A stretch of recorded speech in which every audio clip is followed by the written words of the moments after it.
जहां से दुनिया की सांसें चलती है, आज वही रास्ते सवाल बन गए हैं। तेल नहीं, अब ताकत का खेल है और समुद्र भी अब मैदान बन गए हैं। दुनिया इस वक्त बारूद के ढेर पर खड़ी है और इस बार मामला सिर्फ मिडिल ईस्ट तक सीमित नहीं रहने वाला। दोस्तों, स्ट्रेट ऑफ हार्मूज पर जो कुछ हो रहा है वो सीधे बड़े टकराव की तरफ इशारा कर रहा है और अब इस खेल में उतर चुके हैं दो बड़े खिलाड़ी, चाइना और रशिया। दोनों का साफ संदेश है, अगर हार्मूज को बंद करने की कोशिश हुई तो जवाब सिर्फ बयान से नहीं बल्कि ताकत से दिया जाएगा। हार्मूज, जहां से दुनिया का बड़ा हिस्सा तेल गुजरता है, अब वही सुपर पावर टकराव का मैदान बन चुका है। जैसे ही अमेरिका ने यहाँ दबाव बनाने की कोशिश की, चाइना ने खुलकर एंट्री मार दी और साफ कहा कि उसके जहाज लगातार इस रास्ते से गुजरते रहेंगे। चीन के रक्षा मंत्री एडमिरल डोंग जून का बयान सिर्फ कूटनीति नहीं बल्कि सीधी चेतावनी है।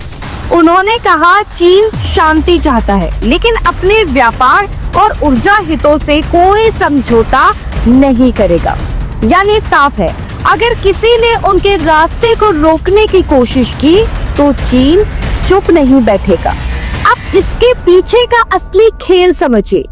चीन सिर्फ तेल नहीं खरीद रहा बल्कि इस पूरे क्षेत्र में अपनी पकड़ मजबूत कर रहा है।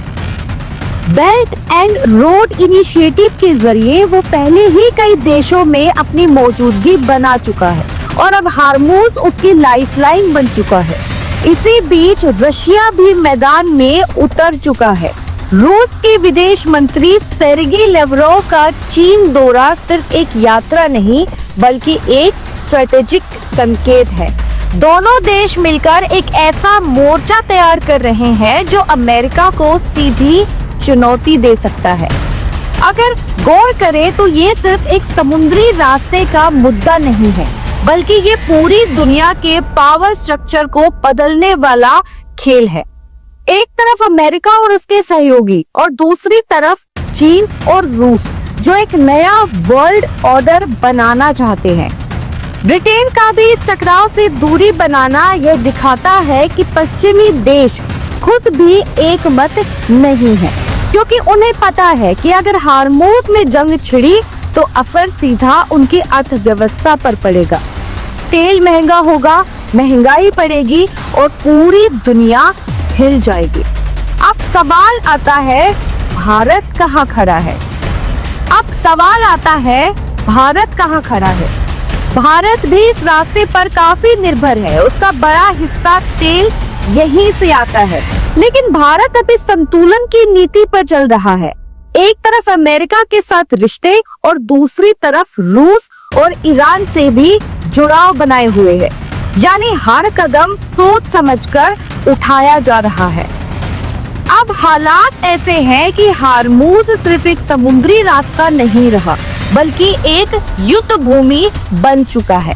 चीन अपने जहाज भेज रहा है, रूस रणनीति बना रहा है, अमेरिका दबाव बना रहा है और ईरान पहले ही चेतावनी दे चुका है। अगर ये टकराव बढ़ता है तो इसका असर पूरी दुनिया पर पड़ेगा। तेल की कीमतें बढ़ेंगी, बाजार गिरेंगे और कई देशों की अर्थव्यवस्था हिल जाएंगी। यही वजह है कि अब हर देश अपनी रणनीति बना रहा है, क्योंकि आने वाले समय इतिहास बदल सकता है। बाकी दोस्तों, आपको क्या लगता है? क्या ये टकराव यही रुकेगा या आगे और बढ़ेगा? कमेंट में जरूर बताइए।